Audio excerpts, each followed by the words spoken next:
Salom. Bugun men sizlarga mikronukleuslarni qanday yasashni ko'rsataman.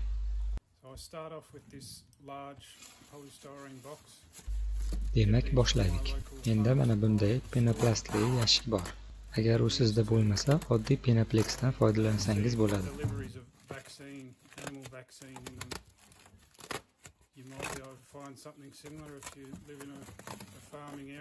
Bu yashikni men vet aptekadan sotib olganman. Unda hayvonlar uchun vaksina tashiladi.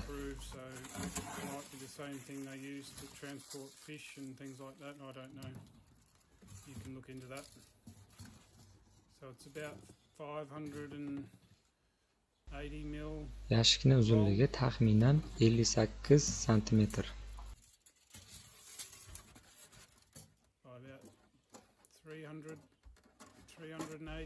Eni 38 sm.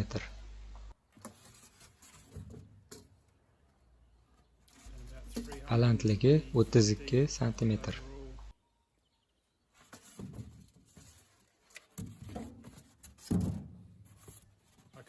Get these broccoli boxes in my community, but they're not the right size for what I want to do with them, but I might have a use for them later. But for now I'll just be using this large box. Bu yashikdan mana bunaqangi 4 ta mini nukleus yasasa bo'ladi.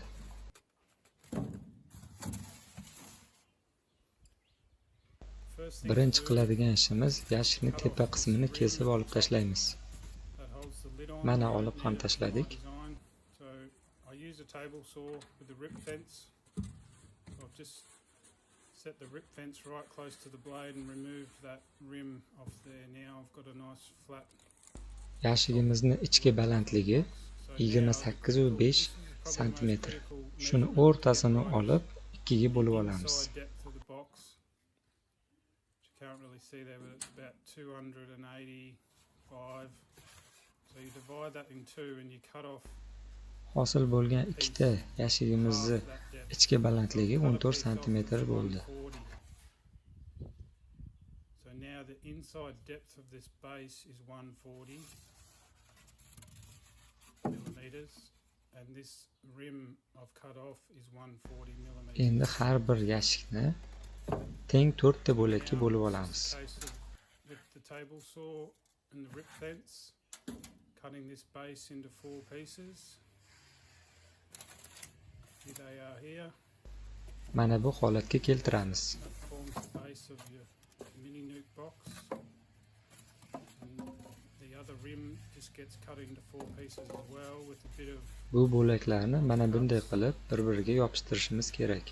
And there it is there. It fits in there nicely to create the other 2 walls. So that's a pretty simple little box there now. They fit together nicely. Now I take a utility knife like this. Bo'lajak mini nukleus uchun litogini kesib olamiz. Nice sharp blade you need to do that so it doesn't tear it. You do that now before assembly. So now moving on to assembly.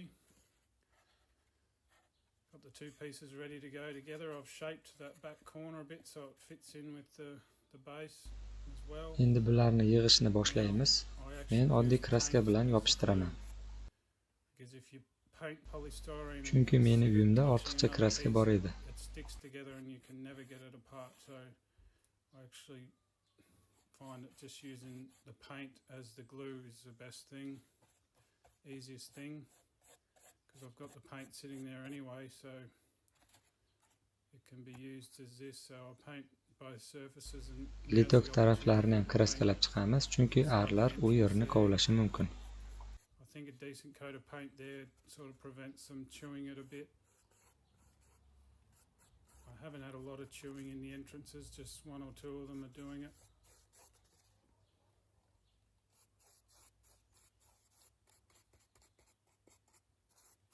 So just paint all those surfaces that are going to touch and then sit it together. Now I just screw it Ikkita qismni bir-biriga yopishtirib, ular ketib qolmasligi uchun oddiy samarez bilan burab chiqamiz. 60 mil, maybe. I think nice coarse thread on them works better with the polystyrene. It's very soft, so they go in super easy. So you just take it easy and just Samarezlarni asta-sekin burab, qotirib chiqamiz. enough for it to hold.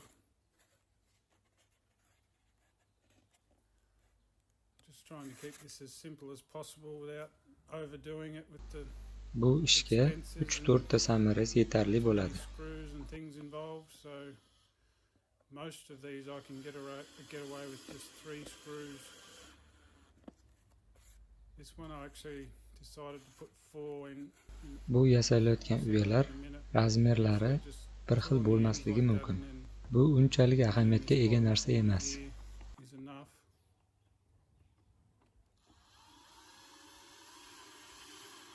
Some of these pieces don't fit together perfectly. This one's just springing out a bit at the back there, so I decided just to put another one in to hold it straight. But these boxes aren't a real precision-made thing. It's very flexible with the way I do the combs and everything. That a lot of these measurements aren't critical. Like they end up being 190 mil wide. These boxes and Bu yashiklarni eni 19 cm, uzunligi 28.5 cm. now this is how I do the frame rests. Ramkalar turadigan joyini belgilab chiqamiz. The entrance is I come in 20 mil. The first one's 20 mil. Dastlab devor tarafdan 2 cm joy tashlab belgilaymiz. Keyin qolganini 3,5 cm dan qilib belgilab chiqamiz. 90, 125 and 160. And then the last comb I just split Oxirgi the nuqta difference of what's aniq chiqmasligi mumkin. just Bu unaqa vahimali narsa emas. last gap there. It's not critical, that one, because it's at the back of the box. Most of the time you got to Bu yerini ham xuddi shunday qilib belgilab if you chiqamiz. do draw a comb there, it's a honeycomb anyway, so that spacing's not critical. I don't actually usually mark these with texture. I usually just hold the ruler there and make the rest. I'm just marking it for the sake of this video, just to show you sort of the spacing that I use is 35 millimeter.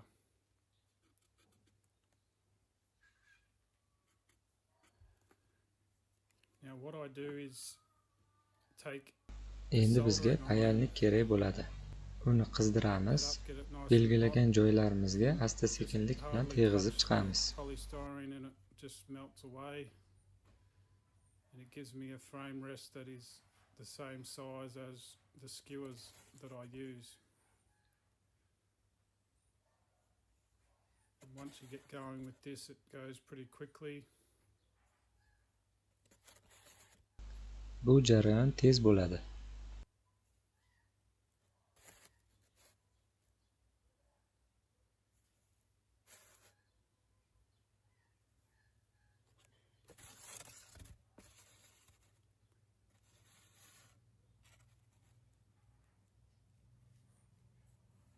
It doesn't take long at all to do that.